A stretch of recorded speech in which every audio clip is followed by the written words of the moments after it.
Welcome to this Catholic Bioethics Moment. I'm Dr. Bridget Campion, and I'm speaking to Dr. Moira McQueen about organ donation from dead donors.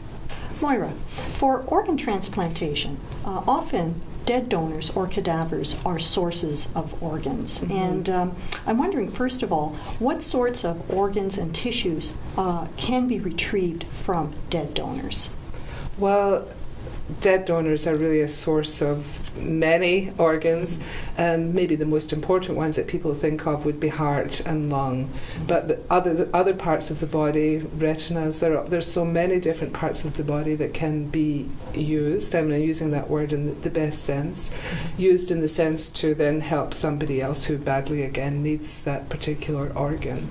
And so the idea that just about every part of the body in so many ways can be used, including tissue, etc. It's very, very important that people who donate their bodies after death, they're aware that their parts are going to be used in so many different areas. Mm-hmm. It's a total giving, really. Yeah. So when we are talking about organ transplantation using organs from dead donors, there is something called the dead donor rule. Mm-hmm. What is that exactly? Why is it important? We have to be declared dead by an authority, if you like, especially if this is happening in a hospital or anything like that, in terms of the certificate of death that has to be signed.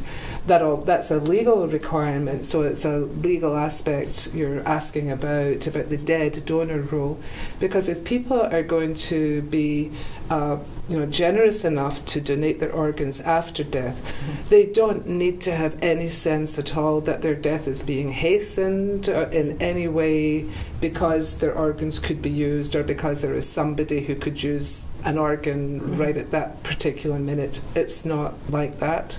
So the dead donor rule is really in effect to protect both the person who is about to die, to realise that there's not going to be a mad rush to retrieve the organs, or even a kind of, well, he's almost dead anyway, so why don't we just hasten the process and the organs will be fresher. The transplant team that actually deals with the organs after death, that team is kept totally separate from the people who are looking after the patient as the patient moves towards death, so that there isn't that conflict of interest, you might call it, because we're talking about a person's life. So respect for the person dying really demands that the person be declared dead legally, medically, before the transplant team would in any way be involved. So putting these safeguards in place, ensuring that the patient receives the proper care, that she needs care that is directed towards her well-being,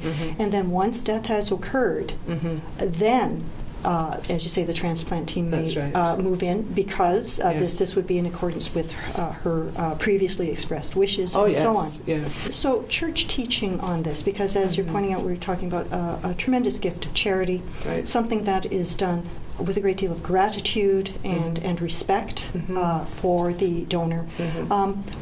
How does the church teaching look at organ donation from dead donors?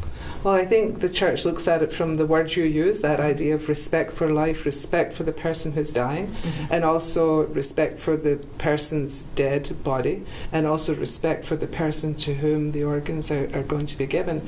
And because of that, the major consideration, apart from the idea of consent, that the person dying actually wanted this to happen, or somebody in a legal capacity can decide to donate the organs in some unfortunate circumstances, but it really just comes back down to the idea that this is a gift to somebody else. The church finds this, given that the safeguards are in place, that this is actually a noble thing to do.